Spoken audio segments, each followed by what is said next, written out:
Welcome back to the Power and the Glory. Today's scripture is taken from the book of Deuteronomy, chapter 29, verse 9. But before I read the scripture, please like, share, and subscribe. It does make a huge difference to the Google algorithm. And thank you to my existing subscribers for your ongoing support. I really do appreciate it.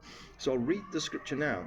Keep therefore the words of this covenant and do them, that ye may prosper in all you do. So here Moses is speaking to the Israelites and commanding them to obey the covenant. And if they do, they'll prosper in everything they do. So now let's have a look at the scripture in detail. What are the main themes? Well, first off, obedience to the covenant. The main message here is to obey the words of the covenant and act upon them.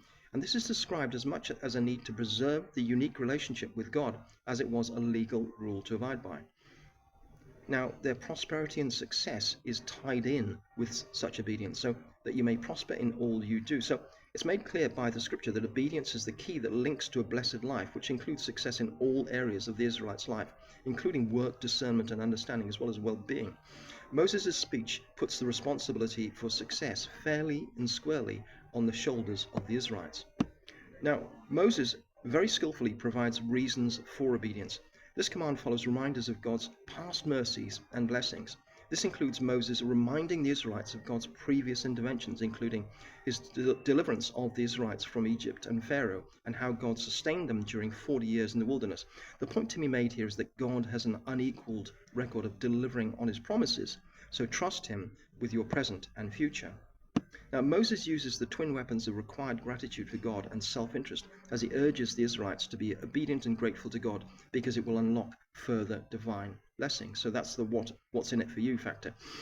It's a case of God has shown you, the Israelites, what it takes to be successful. Now just have faith, trust and obey him, and make it happen. So you've got to act on the words that you've heard in the covenant. So what are the key learnings from this passage of scripture? First off, obedience and gratitude is the key to unlocking your blessings and success. So obey and be grateful to God. The second is obedience and action will lead to prosperity, not just hearing the word, but making it happen.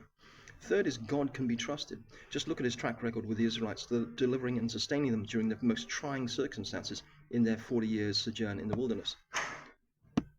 Next point is don't second guess God. There are two aspects to God's knowledge, the revealed and the unrevealed. We're never going to understand everything that motivates God. We should just be obedient to what he does reveal to us and let him deal with what he decides to keep to himself.